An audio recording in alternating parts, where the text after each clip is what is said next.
پہن کرے۔ اور ایک بات میں آپ کو بتاؤں، ہم نے سمجھا نہیں ہے کہ مذہب اسلام ہم تک کیسے پہنچا ہے۔ یہ مذہب اسلام ایسے ہی ہم تک نہیں پہنچا، اس کی عزت و آبرو کو تھام کے رکھنا یہ ہم تمام لوگوں کی ذمہ داری ہے۔ آپ کو ہندوستان کی ہی تاریخ بتاتا ہوں، اسی کشمیر کی تاریخ کو آپ اٹھا لیں۔ کشمیر میں جب انگریزوں کی حکومت تھی تو انگریزوں کے ساتھ مل کر کے ان عیسائیوں نے مذہب اسلام کو توڑنے کی پوری کوشش کی۔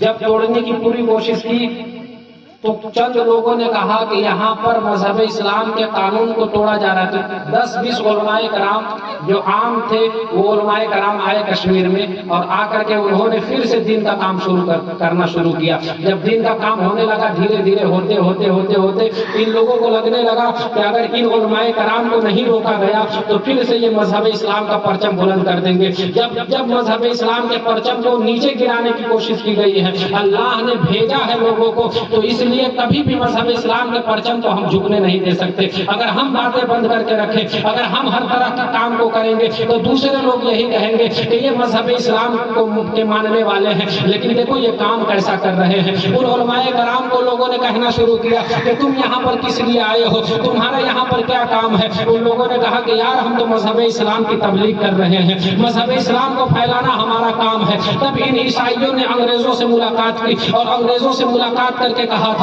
کہ اگر ان لوگوں کو نہیں روکا گیا، اگر ان لوگوں کے پیر میں بیڑیاں نہیں لگائی گئی تو یہ تو مذہب اسلام کو پھر سے اونچا اٹھا دیں گے، مذہب اسلام کے پرچم کو پھر سے لوگ بلند کر دیں گے۔ تب ان انگریزوں نے کہا تھا، چونکہ انگریز بہت چالاک قوم شروع سے رہی ہے، ان لوگوں کا دماغ میں ایک سے خرافات نے جنم لیا ہے۔ ان انگریزوں نے کہا کہ کرنا کیا چاہیے؟ عیسائیوں نے کہا کہ کرنا یہی چاہیے کہ انہیں دربار میں بلایا جائے اور دربار میں بلا کر ان پر کوئی الزام لگاؤ اور الزام لگا کر کے انہیں کسی طرح قید خانے کے اندر ہمیشہ کے لیے ڈال دو یا پھانسی کے اوپر چڑھا دو۔ جب یہ بات ہوئی تو انگریز چالاک تھا، چونکہ انگریز نے کہا کہ ایسے نہیں کر سکتے، آپ تم بتاؤ کہ الزام کوئی اتنا خطرناک بھی تو ہونا چاہیے۔ تو عیسائیوں نے کہا تھا کہ وہ ہم پہ چھوڑ دیجئے۔ اب مسلمان کے جو علماء تھے ان کو ایک کٹگرے میں کھڑا کیا گیا، دوسری طرف عیسائی لوگ کھڑے ہیں اور کھڑے ہو کر کے عیسائیوں نے کہا تھا کہ ہم جس نبی کا کلمہ پڑھتے ہیں، ہمارے نبی کا نام حضرت عیسیٰ علیہ السلام ہے اور ہمارے نبی حضرت عیسیٰ مردوں کو زندہ کر دیا کرتے تھے، اور تمہارے نبی نے کہا ہے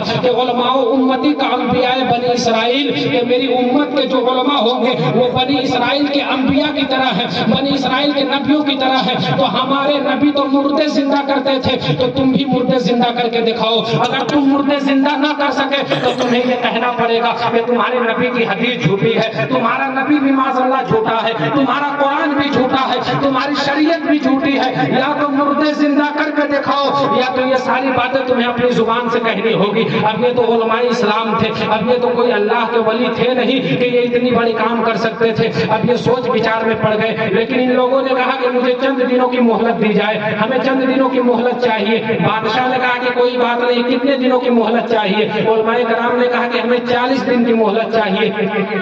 بادشاہ نے کہا ٹھیک ہے 40 دن کی مہلت دیتے ہیں، لیکن تم لوگ کوئی کچھ کر نہیں سکتے، لیکن 40 دن تم لوگ قید خانے کے اندر بند رہو گے۔ علماء اسلام کو قید خانے کے اندر بند رکھا گیا ہے، علماء کرام پر کھانا پینا بند کیا گیا ہے، انہیں چین سے سونا حرام کر دیا گیا ہے، تب جا کے مذہب اسلام ہم تک پہنچا ہے۔ علماء اسلام کو 40 دنوں تک مسلسل قید خانے کے اندر بند کر کے رکھا گیا ہے، رات کو سونا حرام ہو گیا ہے، دن کو نہ آنکھیں لگ رہی ہے نہ رات کو آنکھیں لگ رہی ہے، راتوں دن بیٹھ کر کے 20 علماء کرام ایک لائن میں اور ہاتھ اٹھا کر خدا کی بارگاہ میں صرف یہی دعا کر رہے تھے، اے پروردگار مذہب اسلام کی عزت کو بچا لے، مذہب اسلام کے آبرو کو بچا لے، اگر ہماری مدد نہ کی گئی تو یہ لوگ تیرے نبی کو گالیاں دیں گے، یہ تیرے قرآن پہ انگلیاں اٹھائیں گے، یہ مذہب اسلام کے قانون کو جھوٹا کہیں گے۔ یہ 40 دنوں تک مسلسل علماء کرام دعائیں کرتے رہے۔ جب 40واں دن آیا ہے، بظاہر کوئی مدد نظر نہیں آ رہی تھی،